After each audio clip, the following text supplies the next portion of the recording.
बिट्टू बजरंगी ने बढ़ाई NIT 86 विधानसभा में उम्मीदवारों की टेंशन, कर दिया विधानसभा चुनाव लड़ने का ऐलान। बिट्टू बजरंगी गौ रक्षा सेवा दल के अध्यक्ष हैं। यह सनातनी के नाम से ज्यादा जाने जाते हैं। बिट्टू बजरंगी का कहना है कि मैं भी लोगों के साथ इस गली मोहल्ले में रहता हूँ। यहाँ पर कीचड़ और हर प्रकार की समस्याओं का सामना मुझे भी करना पड़ता है, जिसके चलते चुनाव के टाइम उम्मीदवारों के चेहरे देखने को मिलते हैं। जीतने के बाद 5 साल के लिए अपने घर बैठ जाते हैं। इसलिए लोगों का कहना है कि बिट्टू बजरंगी इस बार आप मैदान में उतरे और हमारी समस्याओं का समाधान करें। देखें बिट्टू बजरंगी जी क्या कहते हैं। भ्रष्टाचार कर सकूं और बाहुबल के हिसाब से पैसा लुटाऊं चुनावों में, और क्या क्या सामग्री बांटते हैं सारे ये सभी मिलके, और एक पब्लिक को झुंझुना दे देते हैं, लालच देते हैं उस टाइम। उसके बाद जो वोटर होते हैं उनकी ज़िंदगी, उनके बच्चों की ज़िंदगी नरक में चली जाती है, कुछ कच्चे लालच में। तो इसी चीज़ को लेकर जनता अब की बार सब नेताओं को देख चुकी है कि 5 साल उसने राज करा जब कुछ नहीं हुआ, 5 साल उसने राज करा जब कुछ नहीं हुआ, फिर उसी मुँह से आ रहे हैं कि हम तो भाई बड़े अच्छे सेवक हैं, समाज सेवक हैं, हम तो बहुत बड़े नेता, अच्छे नेता हैं। क्या जो ये बड़े नेता हैं इनका यही है कि हम 5 साल ये लड़े, 5 साल ये लड़े? कोई विकल्प तो होना चाहिए पब्लिक के साथ। पब्लिक कहाँ जाएगी, किसके पास जाएगी? फिर वही पुराना, फिर वही नरक, फिर वही गंदे नाली।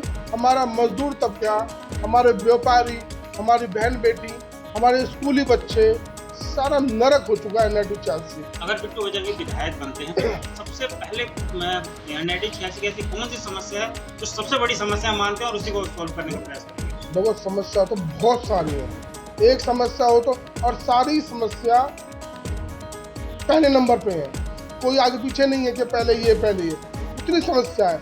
लेकिन सबसे बड़ी जब भी मेरे नज़र में तो समस्या है पानी पीने का और सीवरेज की, ये समस्या प्राथमिक रहेंगी। समस्याएं तो सारी प्राथमिक ही हैं, लेकिन ये पहले कि आदमी पहले जो पैसा डॉक्टरी में खर्च कर रहा है और पढ़ाई में खर्च कर रहा है, वो पैसा पानी में जा रहा है। वो पैसा मजदूर तबके का हमारे NIT 86 ना एक मजदूर लेवल के लोग रहते हैं यहाँ पे, मेहनती लोग हैं, मेहनत कश लोग हैं यहाँ पे, हर क्षेत्र के, हर राज्य के, हर भाषा के, हर प्रांत के लोग रह रहे हैं। ये हमारा फरीदाबाद ऑल वर्ल्ड में मशहूर है, लेकिन क्या है, नरक बना रखा है कि नेताओं ने। यूज करो फेंको, यूज करो फेंको। चुनाव लड़ने का औपचारिक ऐलान कब करेंगे? कर दिया, वो तो मैंने कल ही कर दिया। कल मैंने औपचारिक किया है, मैंने फेसबुक पे डाला है। तैयारी तो मेरी 4-5 महीने चल रही है। 28 तारीख को, 28 जुलाई को आप एक यात्रा निकालते हैं, तो उसका क्या मोटिव रहेगा लोगों को? जनसंपर्क अभियान। 28 तारीख तो को जनसंपर्क अभियान, उसके लिए लोगों से क्या अपील करेंगे? मैं यही अपील करूँगा कि मैं आपका परिवार का सदस्य हूँ और NIT 86 जनता मेरे परिवार का सदस्य है। मैं अपने परिवार की सेवा के लिए, मैं ये नहीं मानूंगा कि ये मेरी 86, ये मेरा पूरा परिवार है। प्रत्येक परिवार का सदस्य, छोटा हो बड़ा हो, कोई भी भाषा का हो, कोई क्षेत्र का हो, कोई बरादरी का हो, मैं सभी से यही अपील करना चाहता हूँ, एक बार अपने बेटे को, बच्चे को, भाई को मौका दें। मैं इनकी तरह दोबारा नहीं आऊँगा। अगर आपने मौका दिया सेवा का, तो दोबारा मैं आपके पास वोट मांगने नहीं आऊँगा। तो खुद कहोगे बिट्टू भाई हमने तुमको चुना है, अब की बार फिर खड़े हो। ये हारते हैं और जीतते हैं, किस मुंह से जनता के पास जाते हैं। और पहले तो सबसे बड़ी बात, अगर काम करते हैं ना राजा को उस पद पर रहने का अधिकार नहीं है अगर जनता की सेवा ना कर सके तो। जनता को बहाना नहीं चाहिए, वहाँ से पैसा नहीं आया, वहाँ से ये पैसा, ये फंडिंग कहाँ जा रही है, तुम सरकार से पैसा ले रहे हो, पैसा कहाँ जा रहा है, कोई हिसाब लेने वाला नहीं है। तो अगर मैं अच्छा काम करूँगा, जनता मुझे चुनेगी, तो अगले नेक्स्ट 5 साल बाद जनता मेरे पास आएगी कि बिट्टू भैया आप खड़े हो, ना कि मैं दोबारा माफ़ी मांगूंगा हाथ जोड़ के कि भैया मुझे चुन लो। किस मुँह से बोलूँगा? बिट्टू जी, ये जो यात्रा आपकी निकली है 28 जुलाई को, ये कहाँ से कहाँ निकली, इसका थोड़ा सा और डिटेल बताइए। संजय कॉलोनी, 33 फुट रोड पूरा हुआ, और उसके बाद हम घूम के वापस BP स्कूल वाला रोड है वो पूरा करेंगे। पहले जो हमारी पहली यात्रा हमारी संजय कॉलोनी से है, क्योंकि मैं भी मजदूर हूँ, मैं भी प्रवासी हूँ, मैं भी भारत हूँ। यहाँ के लोग सारे जो हमारा फरीदाबाद है सब बाहर से रह रहे हैं। तो मैं जो अपनी जो मेरी ईश्वरीय रूपी जनता है मेरी संजय कॉलोनी की, पहले मैं वहाँ से डूल ठोकूँगा, उसके बाद मैं अनेक जो मेरे क्षेत्र है, मेरा परिवार के सदस्य हैं अनेक क्षेत्रों में, सभी से यहाँ जनसभा का ध्यान होगा। क्या नाम है आपका? बिट्टू बजरंगी, राजकुमार पांचाल। बिट्टू भाई साहब, आप राजनीतिक क्षेत्र में उतर गए हैं, विधानसभा में चुनाव लड़ने की तैयारी कर रहे हैं, किन किन मुद्दों को लेकर आप लड़ेंगे? ये भाई साहब हमारे NIT 86 जो फरीदाबाद है, हमारा NIT 86, यहाँ पर समस्याएं बहुत सारी हैं, एक नहीं है, एक वो तो गिनवाएं, कोई गिनती नहीं है। पानी की, सीवर की, लाइट की, सड़क की, तो ये सारी समस्याएं हमारी माँ बहनों को पानी खरीद के पीना पड़ता है, और जितना स्वास्थ्य और पढ़ाई में पैसा खर्च नहीं हो रहा है एक मजदूर तबके का, जितना पानी में खर्च हो रहा है। जो हमारे 10-12 हज़ार रुपये सैलरी लेते हैं हमारे मजदूर भाई, हमारे परिवार के सदस्य जो हैं, और वो 5,000 पानी में खर्च कर देते हैं, तो वो कैसे बच्चों को पालेंगे। बड़ी विकराल स्थिति है। जो भी पिछले दिनों में जो भी नेता बने, विधायक बने, और जनता की वोटों को छल करके और विश्वासघात किया उनकी वोटों को लेकर, और 4.5 साल तक वो फिर गायब हो जाते हैं, और फिर अचानक से जब इलेक्शन आते हैं हर बार, तो वो 3 महीने 4 महीने में ऐसे एक्टिव होते हैं जैसे कि सबसे खास परिवार के सदस्य हों। तो इन चीज़ों को लेकर अब की बार जनता ने और NIT 86 के समाज के लोगों ने मुझको चुना है कि बिट्टू बजरंगी जी, अब की बार आप लड़ें, और आप ही हमारा जो जितना विकास होगा इसका 86 का आप ही करवा सकते हैं। आपके सामने 5 गद्दावर कैंडिडेट खड़े हुए हैं, फिर उनके आगे आपकी जनता कैसे बोलेगी? देखो जी, लड़ना और मांगना और खड़ा होना सबका अधिकार है। 5 क्या 10 भी खड़े हो सकते हैं, 20 भी खड़े हो सकते हैं। ये तो पब्लिक का, जनता का फैसला होगा कि उस टाइम पब्लिक किसको चुनती है, या फिर पब्लिक ने एक तरफ उसको देखा 5 साल, उसको देखा 5 साल, उसको देखा 5 साल, उसको देखा। जनता इनको बदल के सबको देख चुकी है।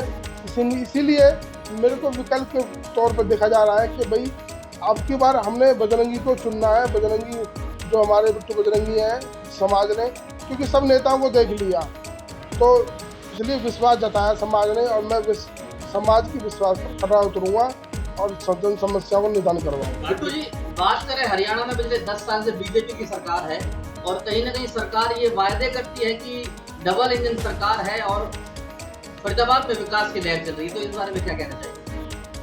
भैया, जो यहाँ के जो विधायक है ना, वो इंटरनेशनल मुद्दे उठाते हैं, सारा पैसा गटक कर गए हैं, और उसके बाद भी वो हमेशा चिल्लाते रहते हैं कि मुझे पैसा नहीं मिला, मुझे पैसा नहीं मिला। तो यहाँ के जो स्थानीय विधायक है उसको पूरा बजट मिला हुआ, पैसा मिला हुआ है। जब उसने पैसा नहीं लगाया तो वो तो फिर जाके पब्लिक कहाँ जाएगी। उसने पैसा खर्च किया हो, उसको तो फुर्सत ही नहीं है इस काम से।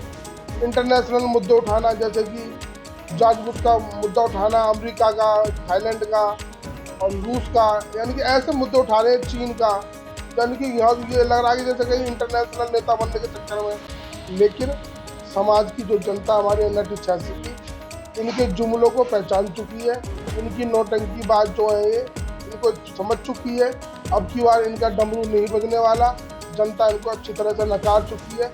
जो पिछले नेता और भी अन्य हैं, अन्य नेता में एक नेता होता है, सारे नेता ही हैं, 6 महीने में एक्टिव हो जाते हैं और मीठी मीठी बात करके और जनता की वोटों को छल लेते हैं, और छलने के बाद उनकी वोटों को उनका फिर जो हनन करते हैं जनता का, तो ये सारी चीज़ें हैं, उसको लेकर हम लड़ रहे हैं। तो भैया, सनातनी नेता हैं आप, बजरंग दल के रक्षक भी हैं, आप गौ सेवा करते हैं, टिकट किस पार्टी से मांग रहे हैं? अब मैं भाजपा का परिवार के सदस्य हूँ और 99 से काम कर रहा हूँ, और अन्य संगठनों में भी मैं उसमें हूँ, और मैं भाजपा की कई महत्वपूर्ण पदों पर भी रह चुका हूँ।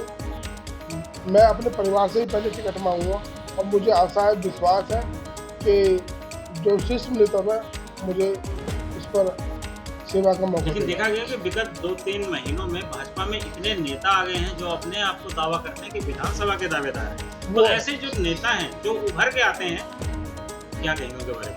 देखो जी, उनके बारे में कहेगी जनता, जो 4.5 साल तक गायब रहते हैं और 3 महीने में उभर के आ जाते हैं। कोई भी नेता हो, नेता वो जो जनता चुने, जो जनता कहेगी ये हमारा नेता, ये जबरदस्ती देने वाले नेता है कोई भी पार्टी के हो। नेता राजा वही होता है जो प्रजा कहेगी ये हमारा राजा है।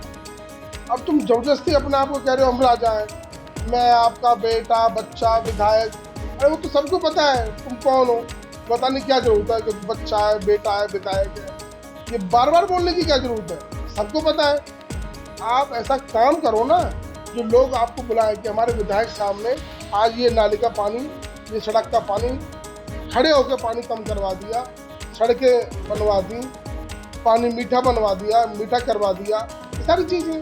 बस दूसरे को दोष देना, नाचना है नहीं, आंगन टेढ़ा। बिट्टू बजरंगी को चुनाव जनता लड़ा है, लेकिन अगर बिट्टू बजरंगी को भारतीय जनता पार्टी से टिकट नहीं मिलती, ऐसे में बिट्टू बजरंगी कहाँ करेंगे? हरि की इच्छा, बाकी हरि की इच्छा है। बिट्टू भाई से मेरा एक सवाल है, न्यू यात्रा में आपको जाने के लिए क्यों रोका गया? देखो, कानून से, संविधान से बड़ा कोई नहीं है। कानून ने और मेरे को नोटिस दिए और नोटिस देने के बाद ये कहा कि आपको नहीं जाना, तो मैंने कानून का सम्मान किया और सभी को करना चाहिए। कानून से बड़ा मेरे हिसाब से तो कोई है नहीं, चाहे कोई दबंग हो या नेता हो या पॉलिटिक्स में हो या कोई शासन का हो या प्रशासन का हो, कानून से बड़ा कोई नहीं हो सकता। तो हमने कानून का सम्मान किया, आगे भी करेंगे। NIT 86 की जनता को आप क्या कहेंगे? कहेंगे क्या, मैं तो, मेरी तो अपील है कि जो भ्रष्टाचारी नेता हैं, जो 4.5 साल घर में दुबके रहते हैं और 6 महीने के 3 महीने रह जाते चुनाव के, फिर गली गली हाथ जोड़ते, क्यों हाथ जोड़ते हो तुम? हाथ जोड़ने की जरूरत नहीं है तुमको। पब्लिक तुम्हें खुद बुलाएगी कि आओ नेताजी चाय पे, पिछली बार हमने तुमको चुना था, अब की बार फिर हम तुमको चुन रहे हैं, क्यों माफी मांगते हो, क्यों हाथ जोड़ रहे लोगों के? तो ये सारी ड्रामेबाजी सिर्फ 3 महीने में। कुछ लोगों का कहना है कि बिट्टू बजरंगी के पास पैसा नहीं है, तो ये चुनाव कैसे लड़ेंगे? ये जनता लड़ाएगी, समाज लड़ाएगा मेरे को, और समाज ईश्वरीय रूप होता है। मुझे अपने समाज पे पूरा भरोसा है, मुझे आशीर्वाद देंगे और वही पैसा लगाएंगे